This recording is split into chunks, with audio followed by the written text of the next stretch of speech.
Coming up on the Booth Review, London, Terry McLaurin signed an extension. Yes, and we also got a little preseason recap.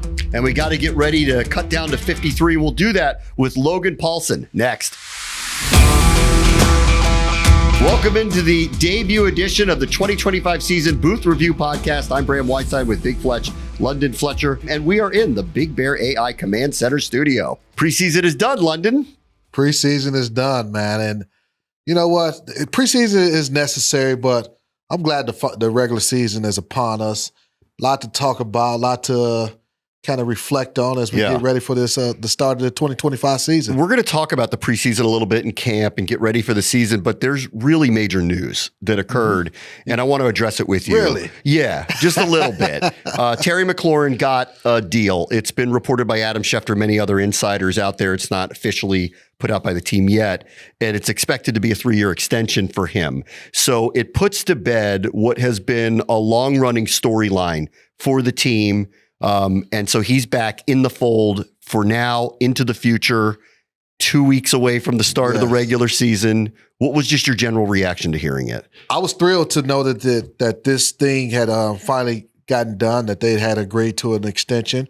I have so much respect for Terry as a player, respect for Terry as a person, respect for the organization, respect for the front office and also the ownership, and respect for the process to kind of wait and see how things was going to go, let the process play out. And I know I felt great confidence. I had confidence that they would be able to come to an agreement, and I'm stoked about it and happy to see 17 back out on the field. Yeah, I think what was really interesting about it for me throughout the whole process was I think they both had the same goal the whole time. Yes, yeah. Like, he didn't really want to go anywhere. He wants to be here. He matters here. He's part of us. And I think the team, and they don't say a lot publicly, but they stated early in the spring, we want him to be here for a long time. So this maybe lasted a little bit longer than I ever thought it was going to. And we can talk about maybe the impact of what you think it did on training camp. But like, that's the only part of this that I think was a surprise. I think they both wanted the same thing, and I'm happy we got to it. Maybe a little later than I thought they would, but we got to it. Yeah, and I've been, in my career, been a part of some negotiations, contract negotiations there, and they're not easy. But the main thing that you touched on is they wanted to get to this point. He wanted to be here. They wanted him here. Now, how do we get to this point? That took a little bit of maneuver and things like that. But, you know, just as you look at just Terry as a football player, last year we know he set the franchise record in touchdowns, catches in a season. But since he's been here, he's been everything you want from a football player. And I think even though it was under a new old regime and old coaches, they recognize, hey, that this is a guy that we want to continue to be a part of our culture, our build, what we're building here. And I'm glad it's finally done. Yeah, I think to kind of bring it back to camp a little bit, Noah Brown's been injured, so he's been missing some time. Hopefully he's trending up. That looked good. He was working out pregame before the Ravens preseason finale, so that's a good sign. Get him back out on the field. Larry Tunsil's been in and out of the lineup. Brandon Coleman in and out of the lineup. It was nice to see him play in that Ravens preseason finale. We're waiting on Sam Cosmi. The gang hasn't been together. And part of this was Terry. We know what a big part of the offense that he is. His return, I think, exponentially changes. Not that I thought he was going anywhere, but him being happy in the building and showing up on the field and getting something that he wanted, security, money, whatever else. You know, I think respect more than anything. It's a really big deal that this did not linger into the regular season. Absolutely, because you know you don't want any player to be unhappy, especially a player that you're counting on to be such a huge part of not just your offense, but just your team in general. He's so well respected. So they understood that. And you mentioned getting that done and the team not really being together. So we're going to have to also look at week 1 against the New York Giants. We got, 13 days between now and, the regular season opener. How getting them ramped up and ready for the season opener. We know he's been doing things, just knowing he's a professional. I'm sure he's been, conditioning and doing the things as much as possible to get himself ready. But there is going to be a little time and adjustments, and there'll be several practices between now and the season opener. But he makes such a big difference having his presence on the football field. Yeah, I'm not worried about him being in shape. I'm not worried about him being in the meetings and engaged in all of that stuff. I do wonder, having not practiced, can we expect volume from him of plays that we have grown accustomed to? He's rarely off the field for this team, over the last durable. He's reliable, in shape. Is the conditioning a question, having not practiced for as long as he hasn't practiced? I think just when you hear DQ talk about making sure they take the top steps in terms of return to field, and they have an idea, a process that they go to ramp up guys to be ready to play in regular season games, to be ready to even return to practice fully. Clifford, they'll have a bunch of different personnel groupings where Terry will be on the field, some he won't be on the field, and that's just throughout the normal course of a game. Will they have to make some adjustments? Will week 3 look totally different from a volume standpoint than week 1? Probably. We don't know that for certain, but I'm sure they'll go about it the right way and in terms of getting him ready to be his best. Yeah, I want to talk about him being happy and feeling respected too. You're one of the players here that's up in the Ring of Fame, right? One of the most widely respected players that has put on this uniform for a long time. I think he's trending that way too, that if he were to play the bulk of his career, potentially break records here, he already did one of them that you mentioned before. He's going to be top 3 if he plays out this contract in just about every category. And we have Hall of Fame wide receivers like Art Monk, who's getting honored this year, right. Charlie Taylor, others. Santana Moss is getting honored. He's played in this uniform. I wonder how you kind of think about legacy for him, because that also to me has been something I've thought a lot about during this offseason with him. Like, he has been such an important part of one of the major transitional periods of this. I really want to see him see it through, because I know what he means to the community. I know what he means to the franchise, and he's going to be honored, I think, in the ways that you've been honored here too by the end of it. Yes, he would. He should be. The thing that we talk about the production. Production is one thing. There have been a lot of players who've come in here, produce at a high level for a number of years. But it's how you go about handling your business. And the thing that you really appreciate for Terry is he just does it with such grace and humility, and where he's a very likable player. And so when you root for him and you want him to be here at least a decade and garner all the recognition, the accolades that he will, ultimately receive once his playing days are over. But just him as a player, I played with a lot of number 1 receivers, man, and you played with Hall of Famers. I played with some Hall of Famers, and they can be a little temperamental. They can be a little bit of divas, and you don't see that. He's played with we can't even name how many different quarterbacks he's played with. You never hear him complaining, frustrated, things like that.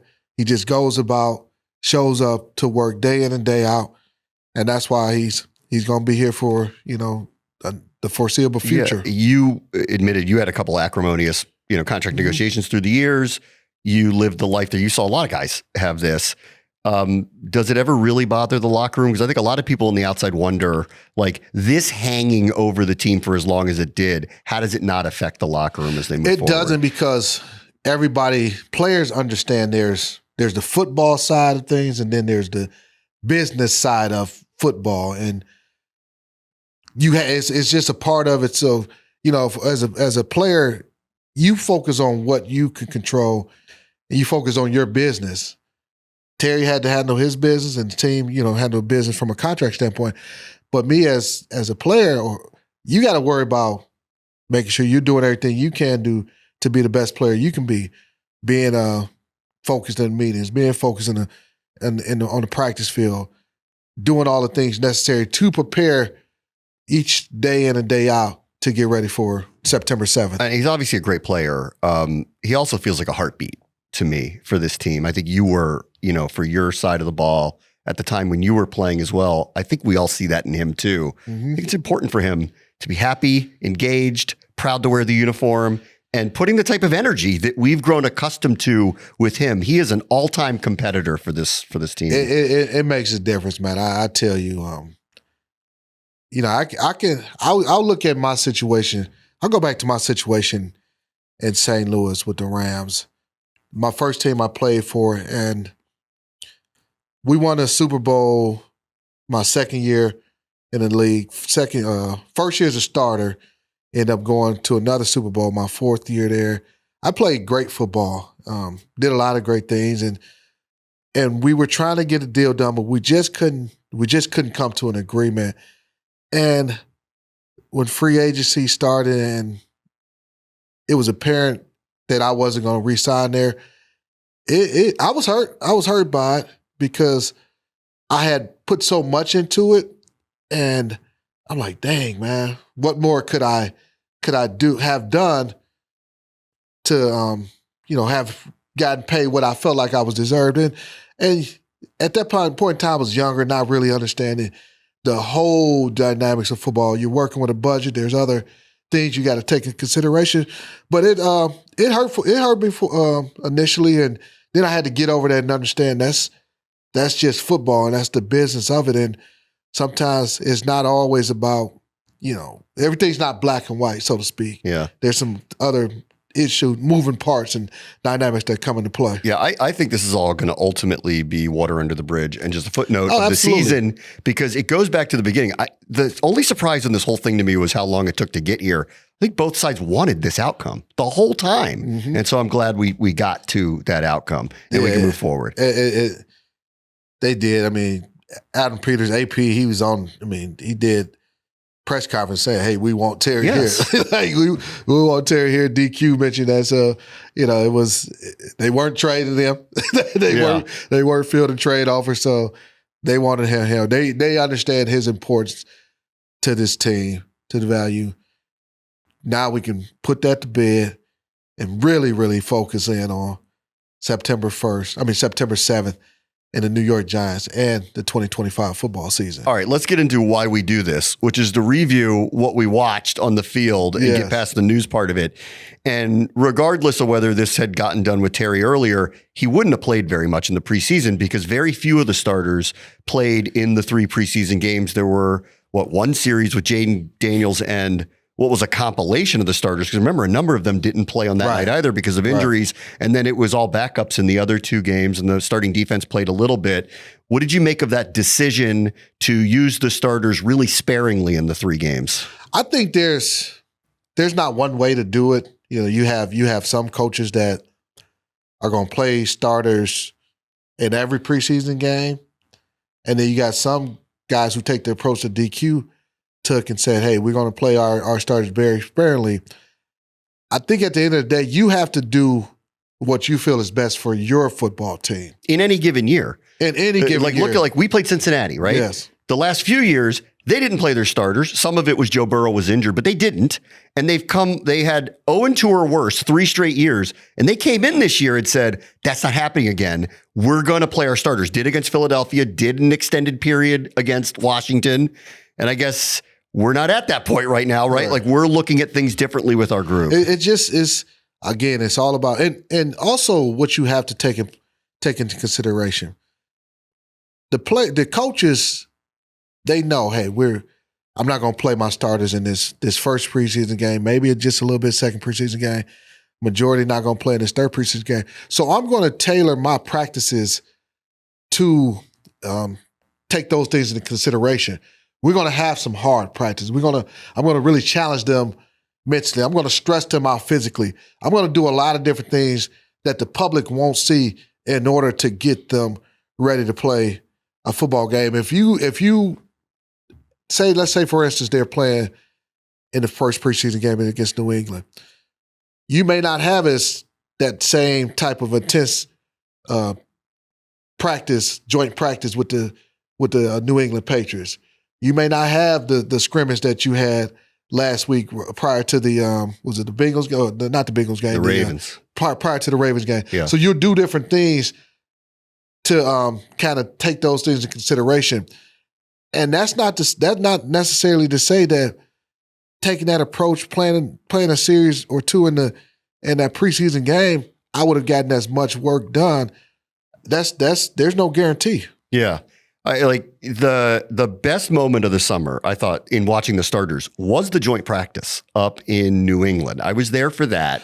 And I thought, like, we saw Tunsil at his best. Suddenly, you saw how dominant he can be. Jaden looked good. Zach Ertz looked quicker, was separating better than did a year. We saw the makings of what we're looking at for this year.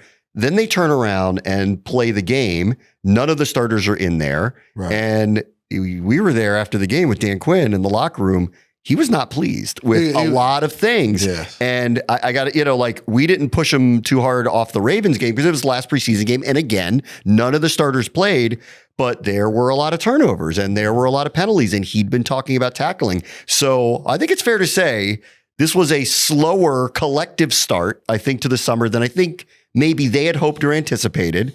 But at the same time, most of the primary players didn't participate in it. So it's kind of hard to like figure out where we stand right now heading into the season. I think they expected this, let's call them majority of the second, third kind of group guys, back of the roster type guys, back of the position group type guys to play much better than they did.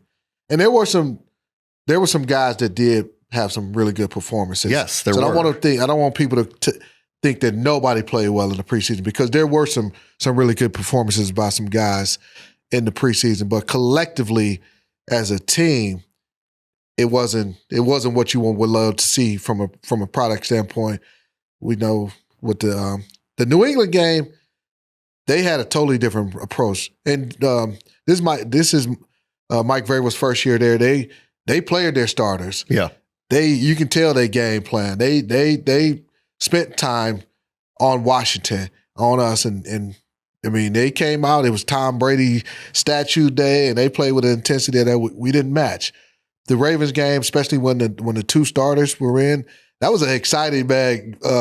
First two series, it felt like a game. It really like did. Game. The first quarter and a half into the really late part of the second quarter, because Burrow played an extended period of time, that really felt like a game. And it was reminiscent of the back and forth that we had with them in week 3 the year before. And then this game against the Ravens, I thought it would be a lot more competitive game, especially, you got the battle of the Beltway, so to speak. And the Ravens, they've been doing it almost 20 years with the same group of guys. Ozzie Newsome, although he's not the general manager, he's helped build this program for so long. Their personnel they don't change systems. They keep the same type of systems in play. We didn't compete with them the way I felt like we would compete with them, and I'm sure the coaches didn't feel like that either. Yeah, but again, like I want to go back to like I'm very curious what this all looks like against the Giants because most of the primary players participated so little in all of these games. It's really kind of hard to know. So, how are they going to utilize Deebo Samuel? The Giants are about to find out. What does this offensive line really look like, assuming Laramie Tunsil, Brandon Coleman are healthy? We'll see with Sam Cosmi, when he can come back sooner rather than later. What does the running game look like after the changes that they've been made? And are we going to see a very different offense than we did a year ago? I don't know. So there is a lot of secrecy here. Even if they did play, you still wouldn't know because they're not going to show you everything. You would have saw basically some base generic type of offense from our guys. They weren't going to show you the types of runs that they're going to have for the New York Giants, the type of passing concepts that they're going to have for the New York Giants. First and foremost, the coaches have already probably spent some time on the Giants, but they're not going at it with the players and say, hey, these are plays we're going to run against the Giants. These are concepts that we're going to run. These are runs that we're getting ready to have in the game against the Giants. So you still wouldn't know. But here's the thing I do know. It's not that this regular season is on. The intensity ramps up. The focus ramps up. You have a guy in Bobby Wagner, Super Bowl champion. You got Von Miller, 2-time Super Bowl champion. You have Zach Ertz, who's won a Super Bowl. You have some veteran guys that know how to get ready for a regular season game, for the opening of the season, and they will set the tone in practice of how you need to go about handling your business to get ready to play your best football on September 7th. You know, I think this was also an interesting setup this summer. Like, they talk a lot here about competition. And sometimes if you take that in the literal sense, it is like vying for positions. But if you think about the roster that they brought in here, the veterans that they signed, we walked into training camp short of injuries, knowing pretty much, I mean, that 48 of the 53 felt like they were pretty much set walking in the building, right? Things could change. I think the part of the backups not playing to the standard, if you will, and how them being upset about it was, I think Dan Quinn and company wanted to see them see something. Here is your opportunity. I know it looks like that some of these jobs are maybe not there, but show me. And I think that's where it felt like to me a little bit, where it was just maybe a touch different than what I expected. That said, the players who didn't play were the players from the get-go that I expected to be playing on week one. Like, I didn't feel like we walked into an extremely competitive for jobs environment this summer.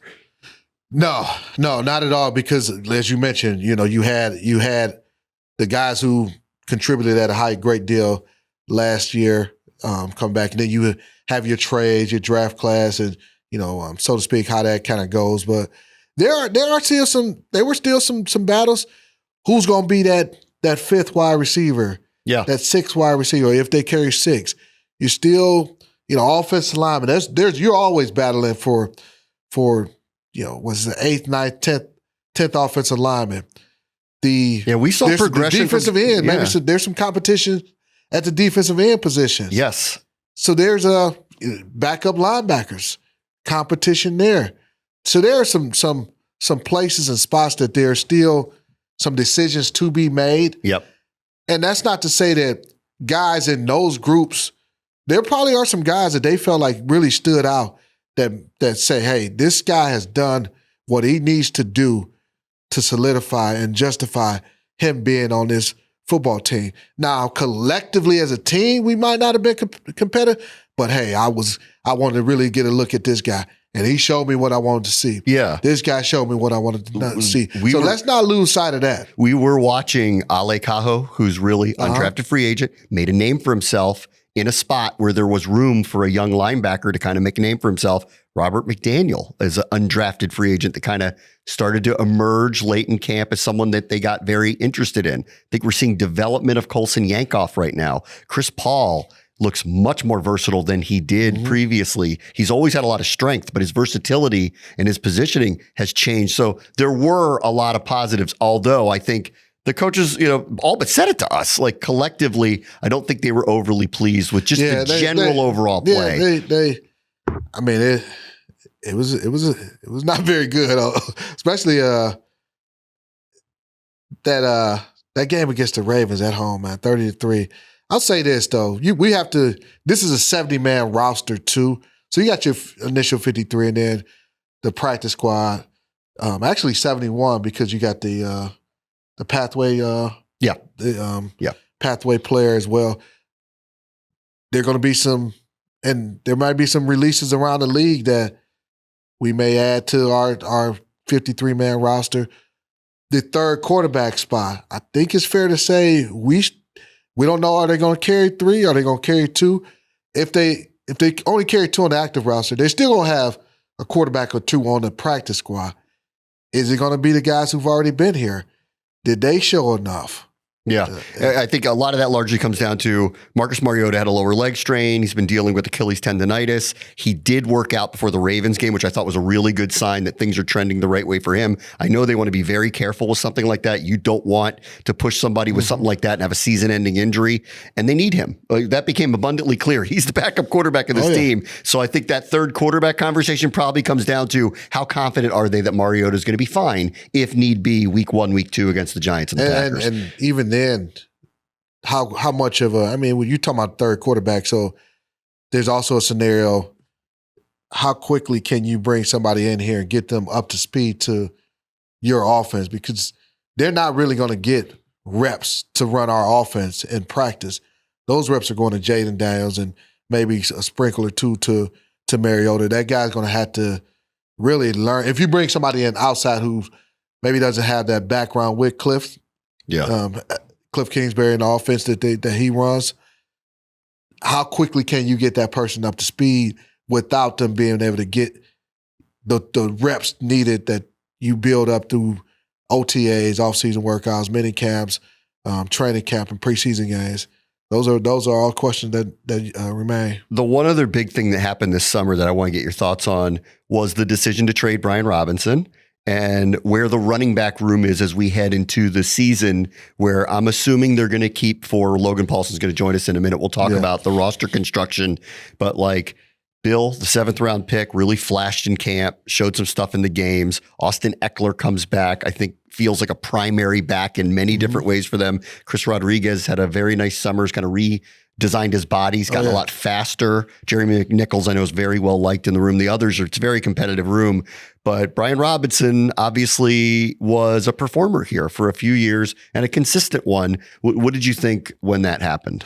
Well, I think it was kind of apparent that B-Rob was going to be moved when he didn't dress for the game against the Cincinnati Bengals. And when you look at this offense and what they want their backs to be able to do, and not even just their backs, you don't want to necessarily give the defense an indication, hey, when B-Rob's in a game, it's an 80% run. Because that's what we do as defenses. We look for tendencies. So we're going to call our game plan based on tendencies, for whether it's a personnel grouping tendency, down and distance tendency, whatever. We're going to call our game plan based on that and call a defense based on that on a particular play. With these other guys, you have guys that maybe can do a little bit more. You can add a little bit more in the passing game. You got an Eckler. You mentioned him. It might be 50-50 run pass when he's in the game. Same thing with Jeremy McNichols. We've yet to see what Bill can do, consistently in the passing game. Although we know he can catch and he can make things happen when he gets the ball in his hands. We know he has a tremendous speed and burst and all those things and vision. They got 4 guys now, assuming that these are the 4 guys that they end up keeping, that can do a lot of different things. And 3 of those guys, with the exception of Eckler, they cover kicks too. They'll go out and play special teams. So you had that dimension as well. And B-Rob didn't cover kicks. So I think it ended up being the right decision for the team. B-Rob ended up in a great spot in San Francisco. They love to run the football. I'm a huge, big B-Rob fan. I'll still support him and cheer for him. But they made a decision that these are the guys we're going to go with, and these guys fit what we want to do better. Yeah, I really liked getting to know Brian. He's a very nice young man. Obviously, everybody knows what happened. His rookie season was a terrible incident that occurred. He ended up playing through it. And then you watch him every summer at training camp. He was the guy that was signing autographs for the kids and throwing footballs with them and engaging with them. He's a very tough player. I'm also rooting for him in San Francisco. I look at this more as it was a fit thing more than anything. I think they're looking for some, players that can maybe stretch the field a little bit differently, home run hitting ability, catch the ball out of the backfield. And I think it's just a schematic fit more than anything. And I think they see more out of some of these other players that fit this offense a little differently. I'm sure he'll do fine at San Francisco. They know how to run the ball out there. They run that ball. Yeah. And you mentioned Chris Rodriguez. I think Chris he's performed with all the opportunities he's been given, especially last season and the limited opportunities he got. He produced. We've seen how he's produced in these preseason games. Broke off the 40-yarder against the Bengals, broke off another long, really nice run to start the game against the Ravens. So he's somebody that I want to see what he looks like with more carries and more opportunities. I mean, he changed his number last year, was off the team entirely at one point last year, came back. It's an amazing story if he becomes someone who gets, a little more opportunity than he did over the first couple of years of his career. All right. We do have a third member of our team on Sundays, Mondays, Thursdays, whatever it's going to be this year. So we've got the craziest schedule of all time. It is the one and only Logan Paulson. Yeah. So every week. Shorts and all. We didn't have enough room to share? Yeah, the dressed down Logan Paulson joins us here. You left me hanging, man. That's my bad. But you've always been good to me. I should give you a knuckle there. It's nice to have you here with us. It's so good to be here, Brant. I like the outfit. It kind of feels like I'm on the sideline, you guys just talk and I listen, and then all of a sudden it's like, hey, Logan, what's up? And I come in. So it's good that you're here. Is that a complaint or is that it is a complaint. It's a production complaint for sure. Yeah. Always complaining about his time on the air. My time, and then the seat I get. It's just tough, man. They could have given you one of these nice chairs. That wasn't my choice. Yeah, no, you talked to Jason. We wanted to make you feel comfortable. You did make me feel comfortable. I'll tell you that right now. What'd you think of camp? What's your just general impression? What I think of camp, man? I mean, I always like camp is fun. You know what I mean? I think it's just hard to get a real evaluation from it. You know what I mean? Like, it's just one of those things where you're kind of like, yes, here's the thing that's happening, right, Fletch? Like, we are going against our own team, but like, how good is the offensive line really? How good is the defensive line really? And I've said this to you before, Fletch. It's like one of those things where you don't really know what your team is until probably like week 3 or 4 of the season, right? Yeah. And again, that's one of those things where you're kind of like, I don't think you know any team in the NFL. I think that's a good point. It's like, it's not, that's not an indictment of this team. It's every team I ever played for. Because like, I remember being part of the Bears, so I got cut here, and then I went to the Bears. And I remember that team was objectively bad. And I had just come in, right? It was like my first day. I was getting ready for week 1.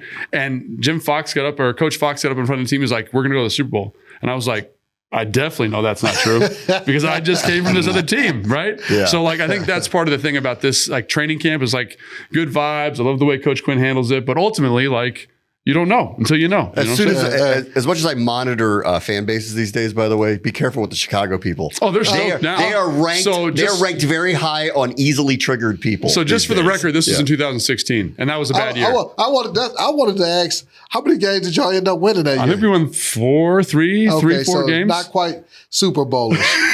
not quite. Didn't quite make the Super Bowl, but we were very, very close. So yeah, I don't know. But yeah, I think the question here was like, did anyone stand out in the preseason? Right? You can answer it any way you like. So did anyone stand out? Who stood out for you in the preseason, Fletch? Man, so you got the obvious guys that stood out. I think Connerly started. Yeah, let's go in tiers. Let's go like with that starting group. Anybody stick out to you there, and then we'll go down to maybe someone that surprised you. So for some reason I was going to start with younger guys, but I had to go big quick. Jaden stood out. Oh, yeah. Mikey Samerstill stood out, making plays. Dude, how good was Mikey, though? Oh, he's outstanding. I mean, you came in every practice, right, Brad? He is outstanding. Mikey Samerstill stood out. Tunsil stood out even more so in the joint practices. Who else? Trey Amos. Dude, I think that whole secondary. He really stood out. The secondary, I would argue from last year to this year, that went from a weakness to a strength overnight. And it might be the strongest part of the defense. I might argue that the reason why that I think that they feel confident that they're going to play the style they want to play, that they didn't play a year ago, is because of the confidence in that group that they have right now. Marshawn Lattimore has looked healthy to me. We'll see. I'm hoping that's going to be the case. Amos looks like a walk in the door first day starter, a hit. Hopefully, we know what Sanders still was last year, and they're moving him to a position they think he's going to excel at. They have real depth now behind them. And I think the safeties, especially Quan, have really come on here in another year. The secondary looks like a massive strength for this team. Well, I wanted to ask you, like, Fletch specifically, like, when I see Sanders still practice, right, his ability to produce the ball every day, whether he's punching it out, interception, ball skills, like, and he didn't play a ton in the preseason, but, like, I don't know, man. I was worried about him going from outside to inside because I feel like that's a really tough transition. But all of a sudden he comes in there and I feel worried about going from outside because it's a different position. You know what I mean? People I think it's tougher to go. Well, I thought it was going to be tougher for him to go to outside, right? But then you're coming back, and it's not the same as it was last year. So I look at him, I'm like, man, he's tackling in the run game. Yeah, he's producing the football. Like, and I just was blown away with how effective he was this training camp. Well, remember we had Joe Witt on the conference call, and he called him a dirt dog. A dirt dog. Yeah, he said, dude, that was a really dirt dog. And what he was basically saying is, this dude's an animal. He is a pit bull. Don't let the well-spokenness, the soft-spoken nature. Yeah. We got a few of those. I think Terry's that way. I think Jaden is too. Don't be fooled by the smile. He's a killer on that side. Yeah. But with Mikey, he's just so tough. Dude. And you look at his size, like, man, he's not extremely big. He reminds me of a teammate that I had in Buffalo. Antoine Winfield Jr. You played with him? Winfield, the father. You played with him? Yes. Because I remember him just being an absolute savage. Antoine was 5'9", maybe 9 on his tippy toes. 100 and, I don't know. How tall are you, pounds. Fletch? How tall are you? I'm 5'10". Easy 5'10". I'm a What do you think, strong Graham? Think he's lying? 5'10". Yeah. He's 5'10". Oh, look at you got each other's back now. Well, but 6 feet, so he's not 5'10". Antoine was a lot like Mikey. Doesn't look really physically imposing. Pound for pound was the best tackler in the NFL, the hardest hitter in the NFL. Could blitz, wasn't afraid to mix it up, could go inside, outside, and that's Mikey. Yeah. Debo's looked really good in the preseason too. Debo's looked great, and because he only got a couple of reps. Yeah. The other guy I want to ask you about, number 52 on the defensive line. Kinlaw? Dude, how big and that's the other thing is he's looked like, I followed his career from San Francisco, kind of up and down, obviously. Played better last year with New York. Serious injuries early. Yeah, 100%. Yeah. But like then you look at him this year and he's like a man out there, like an explosive, twitchy dude. You watch him in the Cincinnati game, throwing people on the ground. Like I feel like he's another guy that deserves a shout out for having a good training camp. He's when you see him stand next to someone like Daron Payne and he makes Payne look small. How funny is that? Right. All of a sudden you realize like how large he is. I think he's like for those who like, because I have kids, Wreck-It Ralph, where it's every play I'm gonna wreck it, and that's what it feels like. There are times when he stands up to people, like he ruins plays. Yeah. Like immediately he can have that kind of presence. Whether that turns into sacks or like the types of plays that like he makes personally in the stat line, or whether that opens it up for other people is interesting to me. And whether he does this consistently, I think will be the part that we're wondering about. Here's what I want fans to understand. And so with a guy like Kinlaw, with that power that he has in his lower body and his hands, so there was a couple plays, and you mentioned how he jumped off in Cincinnati. So let's imagine we're on the first or second down run situation, and he makes a tackle at the line of scrimmage, or maybe he gets off of blocks and it's a 1 or 2 yard gain. So now it's 2nd and 9 or 2nd and 8. And also continue, maybe it's 3rd and 7, 3rd and 8, as opposed to 3rd and 3. Yeah. You don't get off that block.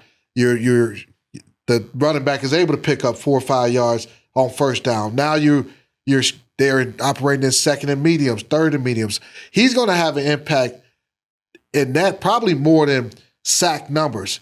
He's going to get us in I like that. He's going to get us in a lot of situations where we earn the right to rush the passer. You have to be in really, I would say 3rd and 4 or more to truly, even 3rd and 4 is kind of on the low end, 3rd and 5 or more to really be able to truly rush the passer. Well, yeah, I think you saw that in the Cincinnati game, right? Yeah. Like their ability to get in longer down and distances. You saw more exotic pressures. And obviously, just as a point of juxtaposition, like when you watch the Baltimore game and they're in 3rd and 2, 3rd and 3, and it's hard to live in that world, right? So I think you feel the effect of Kinlaw. Dietrich Wise, very similar player in that regard. Just kind of these big formidable. Yeah. Yes. Dude, formidable. Great word. Yeah. I actually think Dietrich Wise looks more like Wreck-It Ralph. Y'all using too big words on this booth review. Formidable. Formidable. Yeah, they are like, they have clearly prioritized size. Yeah. And it matters for both sides of the ball. Like the Laramie Tunsil trade had a trickle-down effect on the entire offensive line that I think we're going to see in real time. What I'm hoping is for better protection, less realizations that Jaden has to vacate the pocket sooner. He can become more of a pass-first quarterback than maybe he was a year ago, because his accuracy and his ability to throw the ball, I think, wasn't as on display as it can be if he gets the right type of protection packages. And on the other side, we have what looks to be a much more formidable line that hopefully can control the run on 1st and 2nd down. And all of a sudden we get into all of these types of things where they have all these different packages, which I can't wait to see how they utilize a lot of different players as specialists this year to generate a pass rush. Okay, so that's the top of the roster there, kind of all the guys we've talked about. Anybody at the bottom of the roster that surprised you? And I got a follow-up question once you kind of give me a couple names. Like we were talking about this earlier, like I felt like we came into a season where there wasn't a lot of room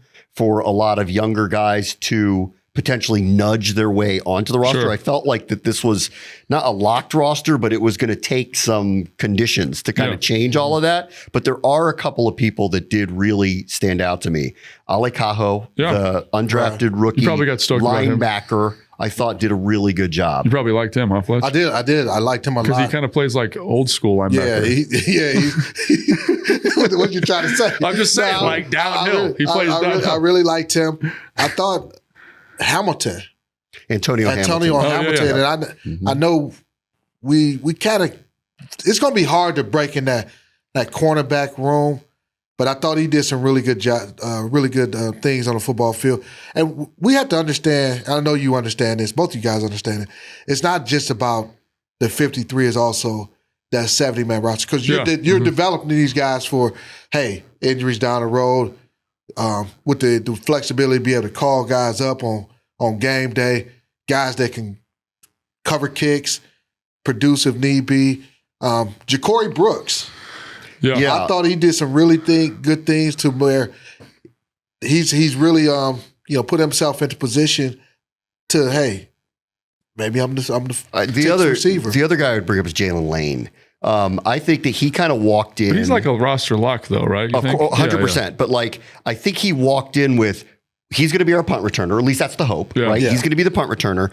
And then maybe because of his speed, we'll find some things for him to do. But we know who the primary receivers are. Terry, Debo, Noah Brown. There's just not going to be a lot of room on the field. Well, because of some things that happened, Noah Brown's injury, Terry's injury, and then, whatever else was going on, right?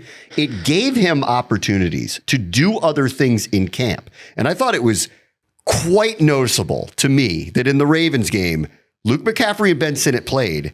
Jalen Lane did not. Right. So I took that as a message of, we saw some of the things that he's capable of, and maybe, I don't think it's necessary because everybody's back in the fold and hopefully healthy, that there might be more of an eye-opening about him, about things he could do, as opposed to maybe what they thought he was just going to be entering camp this year. Yeah, I think that's 100% legitimate. Because again, I was surprised with some of his route running nuance. You didn't really see it at Virginia Tech. That offense is kind of rough to watch. They had poor quarterback play. But something I want to ask both you guys that I think is really interesting is when you're we did a 53-man roster when we were waiting to come on the show, right? Kind of just going through positions. Yep. And so you mentioned Ale Cajo, right? Yeah. And it's Ale Cajo versus Trent Scott versus Jeremy McNichols versus Jacob Martin.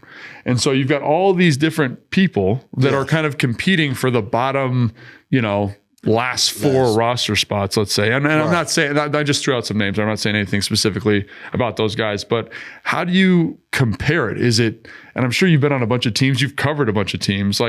How do they make those decisions here? First and foremost, positions that you need a little bit more depth at because of history of the position, and you're going to suffer. It's probably a little bit more catastrophic to deal with an offensive line injury as opposed to call a tight end injury. Oh, I'm just saying, I feel like that's a little bit of a shot. No, it's not. It's not. I'm just saying, but you can survive it. You can find a way to get different personnel groupings. Yeah, but we need an offensive lineman. They're too valuable. Yeah. I think it's so say you're gonna carry this team is gonna carry less linebackers than some other teams because we only play two linebackers. That's a great point. Majority of the time. So there's not a ton of us playing three linebackers Joe on the Witt field. did say they plan to play more three linebackers. But I think he said that early, right? Yeah, he did. But are we going to see that on a consistent basis? The reason you probably won't is because a lot of teams there's so many three wide receiver sets that you just, unless you got some linebackers that can truly fly, and then you got versatile, we got safeties that can come in the box and kind of be that like a big safety, kind of a small wheel Buffalo backer. nickel kind of deal. So those are things that come into that. I have a couple other things here too, that have to just be taken into account. Are they going to carry three quarterbacks or not? Are they just going to carry? Correct. I don't know. I don't know. No. But that's when we talk about these position groups. You have to take that into account. Are they going to do that? Yeah. Then it starts putting on the margins maybe somebody you wanted to keep, and you have to make a choice between which position group is going to be short. So my numbers were off on this. You know why? Why? I didn't put quarterbacks on here. So you had 53 without quarterback? So when you have 13 offensive linemen, man? No, I just had another one, an extra one. Can I hear your numbers? You got the numbers on the positions? Yeah, so I had 23 offensive players and 25 defensive players and 4 specialists before I Four added specialists. He counts Ballore as a Ballore specialist. He will be counted as a linebacker, but he counts Ballore as a specialist. So you got 23 offensive players. Yeah, 25. Not include quarterbacks. Yeah. So now then that would get us to 50, right? So I probably plus one. I'm a heavy one, is what I would say. Right. So you got to find one. You got to drop one spot. No, Yeah, you have two quarterbacks making it. Is what you have. That's Let how me you see. got How many defensive players? 25. 25, 25, and 3. If you count Ballore as a linebacker and 3 specialists. All right. So just doing math makes for good not every team does this. Some are heavier on one side. I think the offense gets one more player. Really? Why? It's just how most of the time that's how it goes. At which position group? Receiver? But you got a defensive head coach, my guy. So is that the thing? To. So on the sheet it says, "Don't be surprised if they carry one more offensive player." Is that your thing? Yeah. 20. So 20. You want 26 and 24? 26 offense, 24 defense, and 3 specialists. But it's a defensive head coach. I feel like you're going to get a little. No. This 26. Why don't you just tell us what you know? 26 offense and 24 defense. Stop beating around the bush. Like, you obviously know something. Why don't you just say it? So 26, 24 is what you think? I think it's 26 offense. I have a hard. The defense was hard for me, man, because you look at the defensive backs. I feel like you got 10 locks, right? Yes. 5. I carried 5 linebackers, which maybe is one heavy because I think Cajo makes the team. I think he played well enough for it. And then I got 10 defensive linemen. I got 5 safeties, 5 corners, so 10 DBs. Yeah. 5 linebackers and 10 defensive linemen. Yeah. Fletch doesn't like it. Fletch is shifting over his seat because I think it's going to be a little bit. It's going to be one more offensive. I mean, player. you heard it here first. Hey, Those numbers. Well, so like, how many offensive linemen do you have? 10? Yeah, remember I had 10. And then 10. I had Cosme going to pup, though. That's what I had. So 9. Yes, 9. 9, they'll have to make a decision at a later date if that were to happen. Yes. 9 and 6 wide receivers? Yeah, that was also very tough for me. Because there's clearly 4 tight ends. It looks like there's 4 running backs. If it's 2 quarterbacks, that's where your margin is. Yeah, 5 correct. or 6 receivers. Correct. Yeah. Yeah. And I don't know. You guys talked about the receivers earlier. You said that was kind of a tough camp battle to watch because no one really asserted themselves, and I would totally agree with you. Yeah. Yeah. No, I thought what I liked about Brooks was he made plays in contested catch situation. Like he went out and there was a play the other day. He runs a 5-yard hitch, corners over him, right all over him. Makes the catch though. Yeah. Like you're not always going to get separation. He's a bigger body receiver. Something we don't have a ton of big body receivers, and from a developmental standpoint, you look at what can he turn out to be? To me, like I would look at him and say, like, I think he's talented. I think he's got some ability, but he's an undrafted free agent. I think you get him to practice squad. I don't think he's asserted himself. And so, like you said, he's in the program. You know what I'm saying? So, yeah, like, that's fair. That's kind of my thought there. It's like, fair. even though maybe you only carry 5 receivers. Well, I have Osborne making it, but I have that in red. So I actually think my surprise thing. Don't be surprised if that 6th receiver is from a different team. That's what I think too. Yeah. That's if there is an addition from another team, it feels like it's that position group to me. That I think once we get through cut down day around the league. All right, let's do quick season predictions. Oh, I can stay for this. You want me to stay? Why not? We'll let you stay. Oh yeah, guys, knuckles. Yeah, here we go. All right, let's do some season prediction stuff here. Okay. What do you think of the NFC East? Let me get that just general out of the way. Where do you what does that look like to you this year? I think it's going to be probably there are three really competitive teams in the NFC East. I take that back. 2 really competitive teams in the NFC East. I think there might be 3, but you might be surprised. You're talking about the Giants. The Giants are your time. Yeah. You've been on the Giants. I think Philly, you got to give them their respect. They're the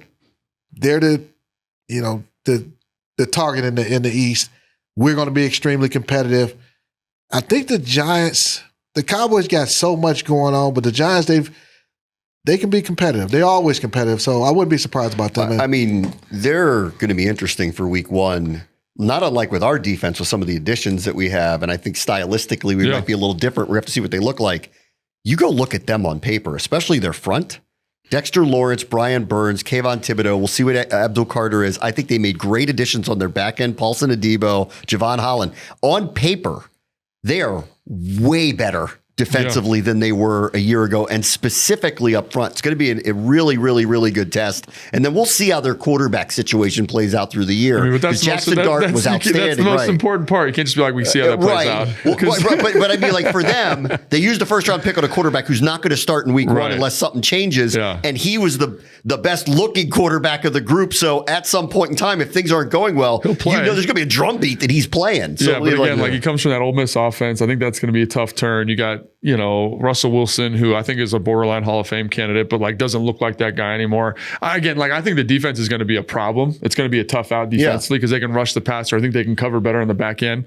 But the thing is, like, you got to, as much as it pains me to say this, sit next to, future Hall of Famer London Fletcher, this is an offensive driven league, right? So if you can't score points and if you don't have a quarterback, you're going to be I don't care. You can hold them to 3 points. Like this felt like to me the Patriots a little bit a year ago. I think their defense was very good, but they had no way of scoring points. Correct. And I think after a while, I agree. So, but they could be Dallas. I'm not sure about what. A lot of if things. They're good or like what? A lot of things. Like, do they have a run game? Yeah. What is their run defense?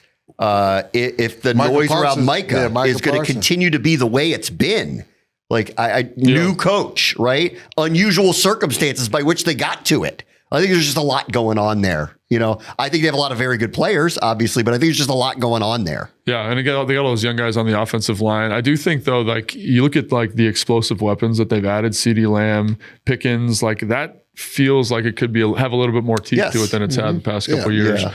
They had that blue kid from LSU or Texas, the kind of pass catching 4-2 back. Like, I don't know, man. If Dak Prescott plays like he did 2 years ago, that could be they could be a tough out offensively because again, like I think their defense is okay, but like it's a quarterback driven system, right? So like he was a borderline MVP candidate a couple years ago. Yeah. What do you think of the schedule? The way, especially after we get through about the first month, that we're just never playing at 1 o'clock anymore. Every game's at night. We're going to Madrid, Christmas Day, standalone games, Monday night, Sunday night. You got a big smile, Fletcher. I think it's tough. Oh no, it's extremely tough. But the schedule is what it is. You got to deal with it. Whatever the time of the game is, you get ready to play that game. Ideally, we would all love 1 o'clock Sunday games, but we're in high demand, man. It's the Jaden Daniels effect. Yeah. Bunch of prime Everybody wants a piece of that. It's exciting. Exactly. So that's one of the things that you have to accept that, hey, we're considered one of the better football teams in the league, and they want to see us in prime time. I think the other thing too, man, is like I trust this staff, like the way they handled the Arizona game last year, kind of staying out there. Like I think they'll find edges in the schedule to make it easier on the players. Yeah. And again, I think when you have a forward kind of problem-solving staff, I think that's going to be extremely advantageous. So like, yes, am I concerned about the schedule? As you guys know, I'm concerned about everything. But that's how I was as a player. That's how I am as an analyst, right? But I do think I think they'll find the best way to make me feel the best about it. Logan Paulson, professional warrior. Here's one thing we haven't talked enough about is, no, we didn't win the Super Bowl last year, but a lot of teams are going to be gunning to knock us off. That's a great point. We're a 12-5 football team that made it to the NFC Championship game that has gotten a lot of, let's call it off-season hype or whatever, attention. You look at all the primetime games. We're going to get every team's best shot. And we're going to be part of every media outlet's like social media circles. They're going to be a topic every week, win or lose. Mm-hmm. That's different about this team than it's been in previous years. So they're constantly going to be in the national media cycle because of the expectations, because of the quarterback, because of the season they came off of. Yeah. That there's going to be a tremendous amount of attention that's put on this team this year. And I don't know, like I've always felt like that was really hard. And maybe it's because we got burned because you were on that team too from 2012 to 2013. Yeah, that's. But like I think you got to learn how to handle success. Like I remember my high school football coach. You got to learn how to handle success. And and I think Jaden Daniels, Bobby Wagner, Zach Ertz, all this, like there's one of the questions on here, is this the oldest roster in the NFL? I think that's, people looked at it as a negative. I think it's a good thing. Going into this year, I think it's a good thing. I agree. But do not bring 2013. Okay. So Logan, you and I were on that team. Yeah. And there was some stuff other stuff. But what I'm saying is like. And that impacted everything that happened on that football But I think field. that's a good example of RG3 as an example. And we know he's a different kind of cat, obviously, but he came into the limelight and had a really hard time managing that in the context of the team. And I just hope that there's enough veteran leadership here. Again, because I like to worry about stuff, man. I'm a worrier. Can we handle it? Can we handle it? I can. I mean, I'm not doing anything. I can handle it. Here's what I'll say. Jaden is so grounded, man. I love it. Preach, Fletch. He is so I'm feeling better already. My blood pressure's coming down. He is so grounded. It's like a nursery and rhyme. Focused on all the things he needs to do to improve. Yeah, he rookie of the year, doing all the different things he did, but how can I get better? Yeah. What are the things that I need to work on? What were the tendencies I had, the weaknesses, all the different things that I did? And I mean, just he continues to have that same type of humility that he had from the first moment he stepped into this building. So when you have him, you got other leaders like that part, you got DQ really setting the standard about, hi, we haven't arrived. Yeah, we did some good things, but we have not arrived. We have more more levels that we can get to. It's someone who's just been in the media world forever. Like, things were a little noisy this summer, noisier than I kind of thought they would be based on the roster they were bringing in. And it's why, just kind of circling back to the beginning, I'm glad this Terry stuff is over because it puts that to bed. That is now over. There's no more talking about it anymore. He's on board for here, now, into the future, and we can put that behind us and get back in the place where we were, which was everybody was rowing the boat the same way. It was just a little noisy this summer, and I'm glad some of that noise is clearing up before we get to the Giants week 1. I think we're all glad, right? I mean, I'm happy. Oh, yeah, absolutely. I wasn't here for that segment. I got to listen to it in the back over there. How'd we do? I thought it was pretty good. You know, like you guys talked about it. You want to add something to it? No, I think you guys, I'm not it, man. why mess with Give me greatness? your thoughts on the whole getting that Terry deal done. I'm stoked. You know what I mean? I think when you look at a guy that can stretch the field vertically, has some route running nuance, and again, like has a good relationship with Jaden. Like one of the things we talked about this offseason was that receiver battle. And part of it was guys were having to step into roles because Terry and Noah weren't here. So now it's like, hey, we don't have to worry about that. We've got guys that are going to make plays and do good things. And think about that 3 deep now with Noah and Debo and how they can be so creative there in terms of getting Debo creative touches. Noah can offset some of that stuff from Terry. So I think it feels like everything's right. It feels like we can hit this season going full speed, which is exactly what you're talking about. Yeah, let's just get back to where we were, which is gumdrops and sunshine, because that's what it was last year. And I just liked that we've gotten some of the noise, I think, like, closed off. All right. I think we've talked enough. We have, I think we've talked enough. Man, all right. Thank you guys so much for this bench is like, no kidding, hurting my really bad. Hey, maybe we could get a pad for you. Yeah, a pad would be good. Like one of those, like when you're watching your kids at the high school game. Yeah, bring in one of those pads, man. All right. For nice breaking stuff. For Logan and London, I'm Bram. Next week, full season preview on the Booth Review.